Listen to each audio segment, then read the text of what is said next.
હાલમાં જે પરિસ્થિતિ છે એમાં કોઈપણ જથ્થો અપૂરતો હોય અને કોઈપણ કાપ હોય એવી કોઈ વાત નથી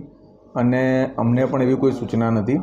વડોદરા ગેસ લિમિટેડ દ્વારા હમણાં એકંદરે કુલ ડોમેસ્ટિક 2,75,000 જેટલા કનેક્શન છે, કમર્શિયલ 3,000 ઉપર કનેક્શન છે અને ઇન્ડસ્ટ્રીઝમાં 80 જેટલા કનેક્શનો વડોદરા ગેસ લિમિટેડ હાલ આપેલા છે. અને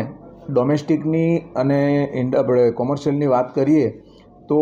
ડોમેસ્ટિકના અંદર આ ચાલુ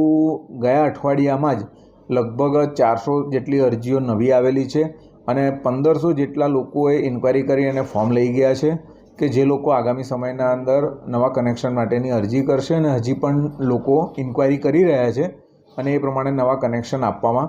આવશે. અને કમર્શિયલની વાત કરીએ તો કમર્શિયલમાં જે જાન્યુઆરી અને ફેબ્રુઆરીની કમ્પેરિઝનમાં તમે જુઓ તો જાન્યુઆરી અને ફેબ્રુઆરીમાં દર મહિનામાં 8થી 10 કનેક્શન માટેની અરજીઓ આવતી હતી, જે ચાલુ 15 તારીખ સુધી 15મી માર્ચ સુધીમાં જ 15 નવા કનેક્શનની અરજી આવેલી છે. જેમાં સરકારશ્રીની સૂચના પ્રમાણે જે કોમર્શિયલ અરજીઓ આવેલી હોય તે પૈકી સ્કૂલ છે કે કોલેજ છે અથવા તો કોઈક સેવાભાવી સંસ્થાઓ કે જે લોકો પોતે અન્ન બનાવી અને જે લોકોને વિતરણ કરતા હોય તેવા કનેક્શનને પ્રાધાન્ય આપવા માટે સરકારશ્રીએ જણાવેલું છે. સાહેબ, વાત એવી પણ આવે છે કે જો જથ્થો આવનાર સમયમાં તૂટી શકે એવી શક્યતાઓ આપ કીધું નહીં વચ્ચે પણ તૂટી શકે તો એના માટે એક્શન પ્લાન શું તૈયાર કર્યો છે? હાલમાં તો આવી કોઈ પરિસ્થિતિ નથી, પણ જો સરકારશ્રીની સૂચના એવી છે, કારણ કે આ બધું આપણે ડિપેન્ડન્સી જે હમણાં યુદ્ધની પરિસ્થિતિ છે એમાં છે,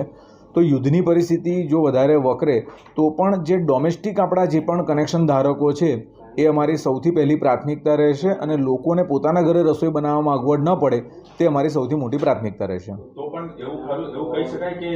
જરૂર પડે તો ગેસમાં પણ કામ આવી શકે? હાલમાં એવી કોઈ પરિસ્થિતિ નથી, પણ હવે ફ્યુચરમાં શું હજી જેમ ગાઈડલાઈન આવશે એમ અમે યોગ્ય માધ્યમથી આપ મીડિયા મિત્રોને જાણ કરીશું.